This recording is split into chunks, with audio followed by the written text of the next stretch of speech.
per Solidaritat Catalana per la Independència, Oriol Bertran.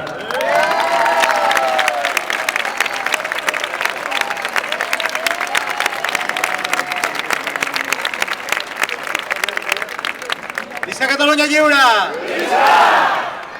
Bé, fa molt de goig aquesta plaça Sant Jaume, que avui no l'ocupen els autonomistes, sinó que l'ocupem els independentistes. Moltes gràcies per haver vingut a aquesta concentració, que tots heu pogut veure com convocava TV3, Catalunya Ràdio, La Vanguardia, El Periódico i els grans mitjans de comunicació. Moltes gràcies per no fer-nos cas i venir en aquesta concentració a reivindicar la declaració d'independència. Això és el que els preocupa, que anem de cara a barraca, que anem seriosament. El que els preocupa és que deixem de voler la independència i passem a voler fer la independència. Això és el que els preocupa, que deixem de voler la independència i volem fer la independència. Avui som aquí per donar un missatge molt clar al Govern de la Generalitat i al Parlament de Catalunya. I aquest missatge molt clar és que ja ens hem carregat de totes les raons possibles que ens havíem de carregar per d'una vegada per totes fer el pas cap a la independència ara, cap a la declaració d'independència aquest any 2013. Va haver-hi la raó que ens van dir que era definitiva, que fou la sentència del Tribunal Constitucional contra l'Estatut d'Autonomia que havia votat en referèndum al poble de Catalunya. Ho recordeu o no? Això va ser l'any 2010. I llavors ens van dir, és la raó definitiva, és un punt i final. Llavors ja ho podíem haver fet. Teníem la raó i vam tenir la força del poble el 10 de juliol de l'any 2010, quan 1 milió de catalans ens vam manifestar als carrers de Barcelona sota el clam unànime d'independència. I no ho vam fer. I allà teníem ja la raó definitiva. Després ens van dir, no, ara hem d'intentar un nou pacte fiscal, perquè ens hem de continuar carregant de raons. I què li va passar a aquest projecte de pacte fiscal? Un projecte de mínims, al cap i a la fi, un projecte autonomista.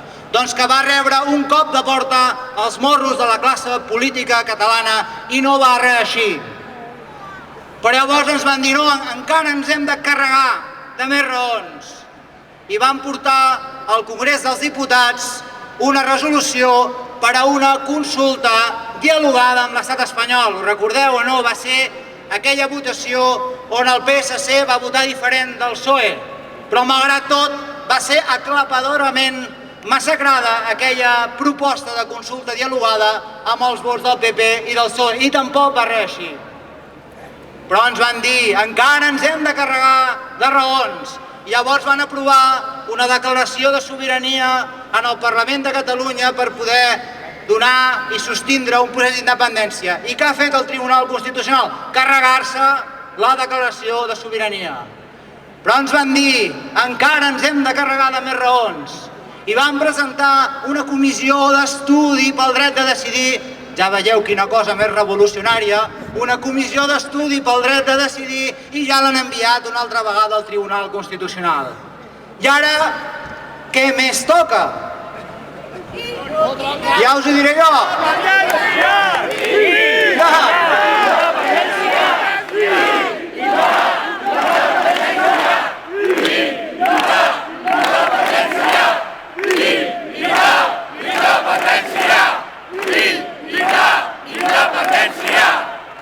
Ara el que toca és que hem de sortir al poble català a recordar-los les nostres raons.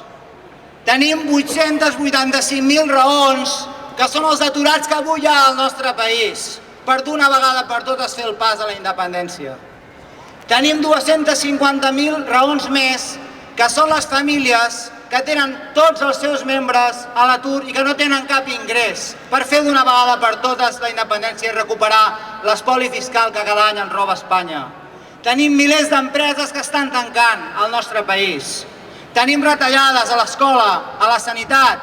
Tenim una situació insuportable en els serveis públics del nostre país. I totes aquestes raons, què? Ja ens hem carregat de totes les raons necessàries. I és més, La unilateralitat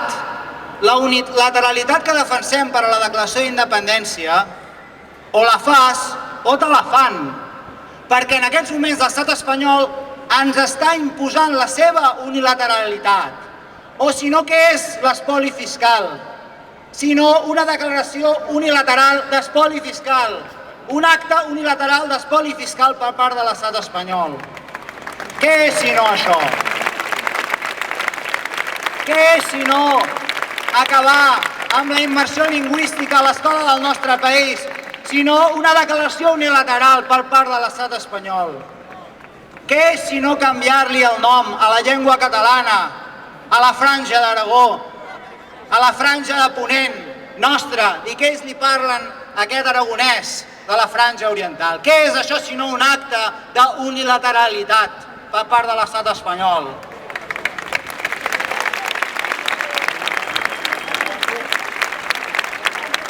Què és si no la llei Wert que ara imposaran per posar encara més dificultat a l'escola catalana i donar-li l'estocada de mort a la immersió lingüística? Aquí hi ha dues unilateralitats possibles, o la seva imposada o la nostra democràtica, perquè la nostra no és imposada, la nostra és democràtica perquè la vam votar en les passades eleccions, la vam votar. Avui hi ha una majoria absolutíssima de vots i de diputats en el Parlament de Catalunya que es van presentar amb un programa que deia Estat català, que van anar amb aquest projecte polític després de la gran manifestació de l'11 de setembre a les eleccions, que eren les plebiscitàries, que no ens vulguin marejar, que aquelles eren les plebiscitàries amb un projecte d'estat català. Doncs que compleixin d'una vegada per totes, que compleixin d'una vegada per totes. Això és el que avui els estem dient aquí a la plaça Sant Jaume, que compleixin.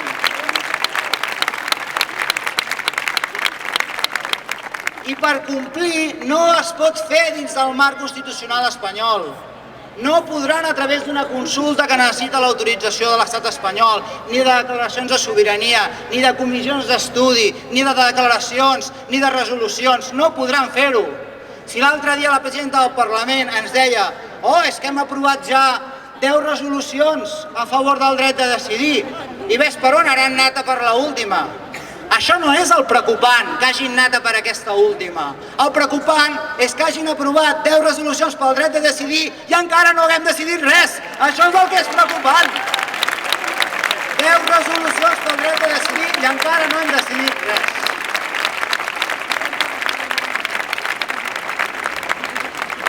Avui a Catalunya i als països catalans l'estat espanyol ja no pot fer servir l'ús de la força, ja ho sabem. Estem en un context democràtic, estem en un context on ja no poden fer servir, ni més quan encara estan intervinguts per Alemanya, per tota la Unió Europea, pel Fons Monetari Internacional. Ningú li deixa diners a estats que poden fer l'ús de la força. Ja no tenen res amb què aturar-nos. És, doncs, que la cel·la dels catalans, la cel·la d'aquesta presó on som els catalans, té la clau per dins. Tenim la clau per dins i el que hem de fer és obrir-la d'una vegada per totes sense por. Tenim, doncs, la legitimitat de les raons, d'haver-nos carregat ja de suficients de raons. Tenim la legitimitat de la democràcia que vam expressar el 25 de novembre. I també tenim la llei internacional del nostre costat. La llei internacional que ha permès la darrera independència d'Europa, que és la d'aquest país que es diu Kosovo. Aquesta és la darrera independència d'Europa. I sabeu com es va independitzar aquest país que es diu Kosovo? Es va independitzar a través d'una declaració unilateral d'independència. Una declaració d'independència que van reconèixer totes les potències mundials, excepte alguns països de tercer ordre com Espanya, o com Romania, o com Xipre, o com Grècia. Però les potències mundials, les potències democràtiques, totes van reconèixer aquesta independència.